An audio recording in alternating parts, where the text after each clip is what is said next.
KB2, this position. Let's go. Be ready, soldier.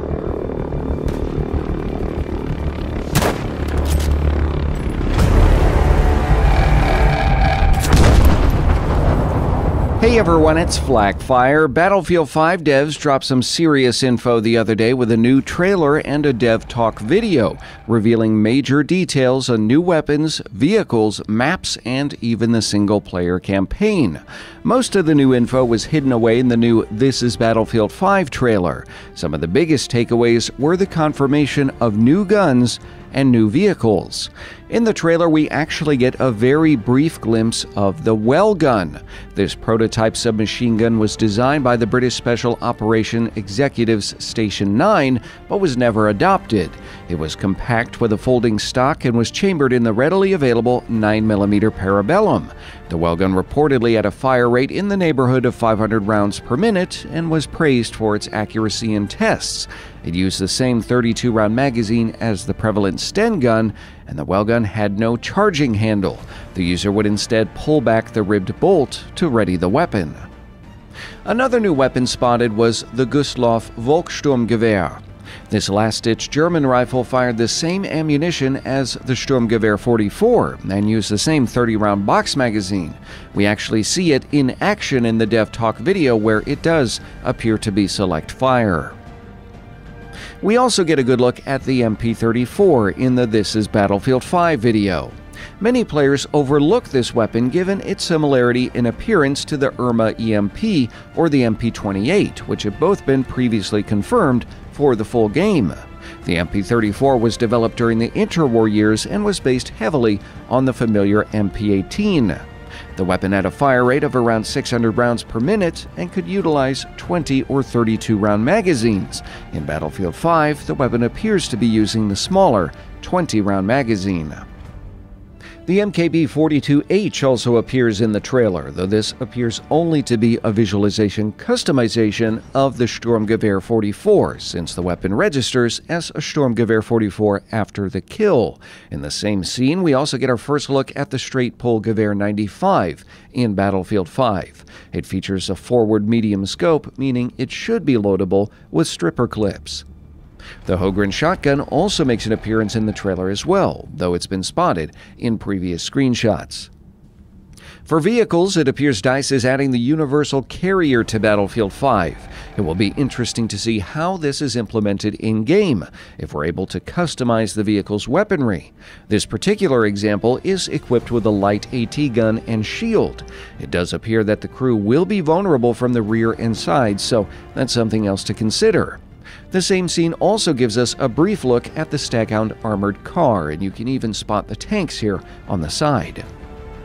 Meanwhile, the Panzer 38T popped up in the Dev Talk video. This Czech tank was adopted by the German army and saw service on pretty much every major European front. It mounted a 37.2mm Skoda gun for its main armament and featured 2 machine guns for infantry defense.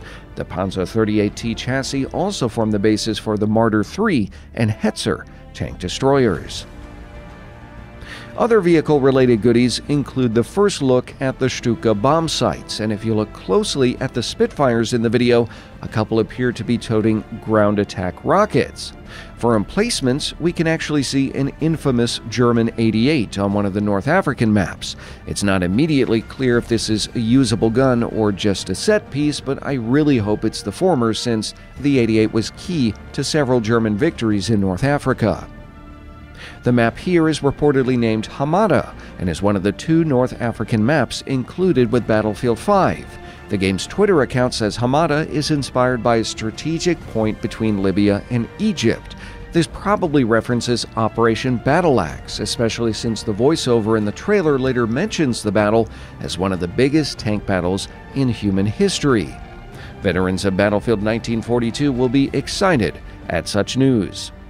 The other North African map showcases an airfield and features some fighting among wrecks.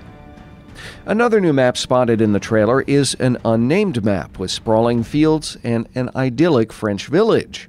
Combat includes land and air vehicles as well as fighting amongst the fields and within the town itself. DICE also announced the intent to release a couple maps post-launch in early 2019 based on combat in Greece. Some of the concept art for the maps resembles Crete, which was a hotbed of resistance activity during World War II. At the same time, devs promised to take players further into the conflict next year and showcase concept art for a couple of maps. This one could be Kursk with its rolling hills and what appears to be a Russian T-34, while this map featuring American soldiers is a dead ringer for the monastery at Monte Cassino in Italy.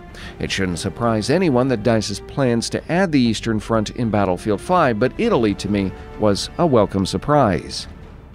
Meanwhile, other concept art shows a B-17 waist gunner and a B-17 crash landing on a battlefield. Hopefully DICE adds the Flying Fortress, since it has been far too long since that has graced the series. The trailer also revealed some serious new details about Battlefield 5's single-player experience. We already knew about the Nord-Lease war story, which appears focused on heavy water sabotage in Norway, but info on the other narratives here is new. The prologue here lacks a name, but it does prominently feature a pilot, so we can assume this has something to do with air combat, probably taking place early in the war. The icon for Tir-Allure confirms the story will highlight the contributions of French colonial troops to the war effort. DICE can take this quite a few different directions, ranging from the massacres of Senegalese troops in 1940 to the Algerian Tir-Allures in Italy. Under No Flag is centered around a British criminal tasked with operating behind enemy lines in North Africa. He's seen paddling a full boat, or a cockle, which is essentially a collapsible canoe. These boats were the insertion method of choice for the Special Boat Squadron, which operated all over the Mediterranean. We also learned there's more single-player content coming after launch. DICE confirmed a new war story called The Last Tiger will arrive at some point in the future, and the icon features the legendary tank. On Twitter, devs seem to be dancing around the topic of whether or not this war story actually takes place from the German perspective, but it really looks like that is going to be the case. If so, this would be the first time in the history of the Battlefield franchise we actually get to play as an Axis soldier in the single-player campaign.